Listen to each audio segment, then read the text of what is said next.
اس کا بھی قصہ سن. ایک مرتبہ ایک شخص نے حضرت مولانا حکیم نور الدین خلیفۃ المسیح الاول سے پوچھا کہ آپ تو پہلے ہی خدا والے ہیں، آپ کو مرزا صاحب کی بیعت میں آ کر کیا ملا؟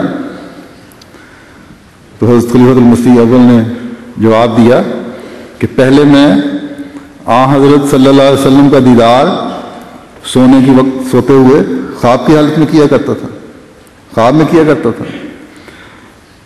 مرزا صاحب کی بیعت میں آ کر یہ دیدار اب جاگتے میں بھی ہونے لگا ہے. یہ انقلاب ہے جو پیدا کیا مرزا صاحب نے. بس یہ قوت قدسی کا جاری فیض تھا. یہ کیا ہو رہا ہے؟ نعرہ تکبیر، نعرہ تکبیر. پاک محمد مصطفیٰ، پاک محمد مصطفیٰ، غلام احمد کی، غلام احمد کی.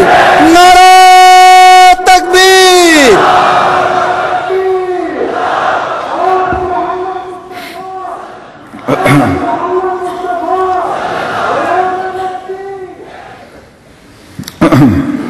بس یہ قوت قدسی کا جاری فیض تھا جس سے اور بھی بہت سے فیض یاب ہوئے. یہ تقویٰ تھا جس نے حضرت صلی اللہ علیہ وسلم کے عاشق صادق کے ساتھ جڑنے سے اتباع رسول اور عشق رسول کے نئے سے نئے راستے متعین کر دیے. اور پھر اللہ تعالیٰ ان سے پہلے سے بڑھ کر محبت کرنے لگا، اور وہ بھی اللہ تعالیٰ کی رضا حاصل کر کے رضی اللہ عنہ کا درجہ پا گئے. انہوں نے اس بات کا حقیقی فہم و ادراک حاصل کیا کہ فاتقوا اللہ واطیعون، کہ اللہ کا تقوی اختیار کرو اور میری اطاعت کرو. بس یہ وہ راز تھا جو انہیں اللہ تعالیٰ کے قریب تک کرتا چلا گیا، کہ اصل تقوی اللہ تعالیٰ کے بھیجے ہوئے کی کامل اطاعت ہے. اور جو شخص خاتم الانبیاء حضرت محمد مصطفیٰ صلی اللہ علیہ وسلم کی پیشگوئی کے مطابق اللہ تعالیٰ کے وعدے کے مطابق اس کام کی تکمیل کے لیے آیا ہو جو حضرت صلی اللہ علیہ وسلم کا ہی پیغام ہے، جو آپ کا ہی کام ہے، اس کی کامل اطاعت تو وہ نظارے دکھاتی ہے جس کا انسان تصور بھی نہیں کر سکتا. حضرت مسیح موعود علیہ الصلوۃ والسلام کا اللہ تعالیٰ کی طرف سے بھیجے جانے کا اس سے بڑا اور کیا ثبوت ہو سکتا ہے کہ اس چھوٹی سی بستی میں رہنے والے ایک شخص کو جب اس نے خدا تعالیٰ کے حکم سے اپنے مسیح و مہدی ہونے کا اعلان کیا تو تمام تر مخالفتوں کے باوجود کوئی آپ کو بالودی کا نہ کر سکا. مسلمان علماء سے لے کر غیر مسلم مخالفین، حتیٰ کہ بعض سرکاری افسران اور بعض عدالتوں کے ججوں نے بھی ایڑی چوٹی کا زور لگا لیا، لیکن آپ کی نعرہ تکبیر، نعرہ تکبیر. غلام احمد کی، غلام احمد کی خلافت احمدیہ، حضرت خلیفۃ المسیح الخامس.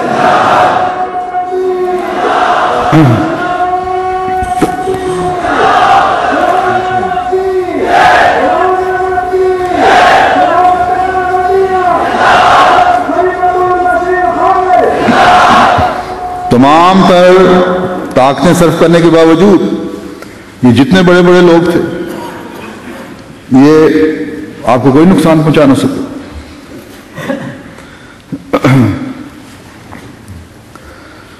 بلکہ نقصان کیا پہنچانا ہے، جماعت احمدیہ کی ترقی کی رفتار میں ذرا بھر بھی فرق نہ ڈال سکے، کیونکہ اللہ تعالیٰ کی تائید کا وعدہ آپ کے ساتھ ہے.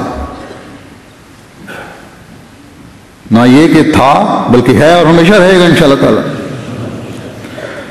اور جب تک تقوی پر قائم رہیں گے یہ وعدہ ہمیشہ ساتھ رہے گا.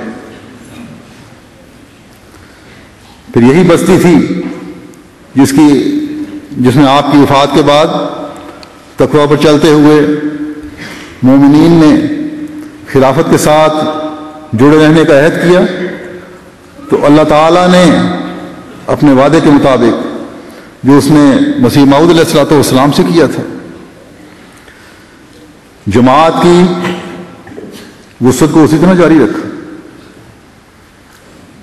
جماعت کی مضبوطی اور استحکام کے نئے سے نئے باب کھلتے چلے گئے اور آج تک کھل رہے ہیں اور انشاءاللہ کھلتے چلے جائیں گے. لیکن شرط تقوی ہے، اور اس مقصد کے حصول کے لیے اپنی جان، مال، وقت اور عزت کو قربان کرنے کا عہد ہے اور اس پر عمل ہے. جب تک یہ قائم رہے گا، جب تک آپ کے دل اس عہد کو پورا کرنے کے لیے اپنی تمام تر استعدادوں کو بروئے کار لاتے رہیں گے، جب تک کامل اطاعت کے نظارے نظر آتے رہیں گے، ان برکات سے فیض پاتے چلے جائیں گے جن کو اس زمانے میں اللہ تعالیٰ نے حضرت مسیح موعود علیہ الصلوۃ والسلام کی جماعت کے لیے مقدر کر دیا ہے. بس اپنی حالتوں پر ہر وقت نظر رکھنے کی ضرورت ہے، ہر رحمدی کو ضرورت ہے کہ اپنی حالتوں پر نظر رکھیں. آج دیکھیں، جیسا کہ میں نے کہا، قادیان کے جلسے اس چھوٹی سی بستی میں بیٹھ کر جو جلسے ہوتے تھے اس زمانے میں، اس چھوٹی سی بستی میں بیٹھ کر زمانے کے امام یہ منصوبہ بندی کر رہے تھے کہ یورپ اور امریکہ کی ہمدردی کے لیے کس طرح ہم بہترین لائحہ عمل تیار کر سکتے ہیں. اس وقت دشمن ہنستا ہوگا کہ چند سو آدمیوں کا پنجاب کے ایک چھوٹے سے قصبے میں یہ باتیں کرنا ایک بڑ مارنے کے سوا کچھ نہیں. لیکن خدا تعالیٰ کہتا ہے کہ فکر نہ کر، منصوبہ بندی کر، اب یہ کام تجھ سے اور تیرے پیاروں کی جماعت سے ہی سر انجام پانا ہے. اور تسلی رکھ کہ انی ماں کا ہے سو ماں کنتا و انی ناصروں کا، میں تیرے ساتھ ہوں جہاں بھی تو ہوگا اور میں تیری مدد کروں گا.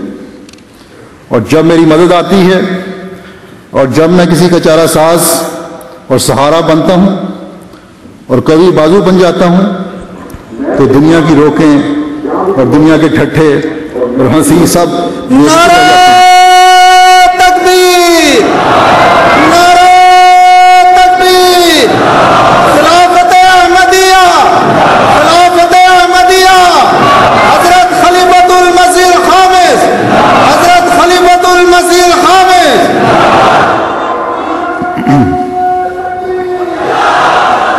ان ہنسی ٹھٹوں کی کوئی وقت نہیں رہتی جو دشمن کر رہا ہوتا ہے.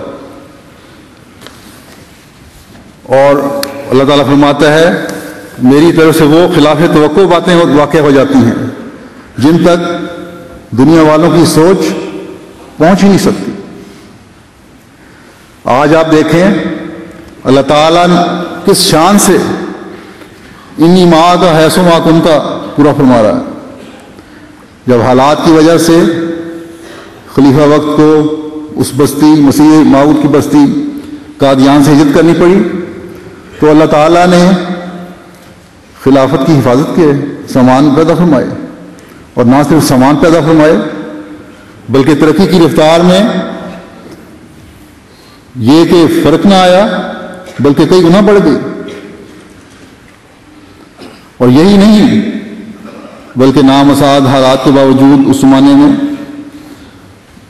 جب اس بستی کو چھوڑنا پڑا احمدیوں کو تو 313 درویشان قادیان وہاں رہے،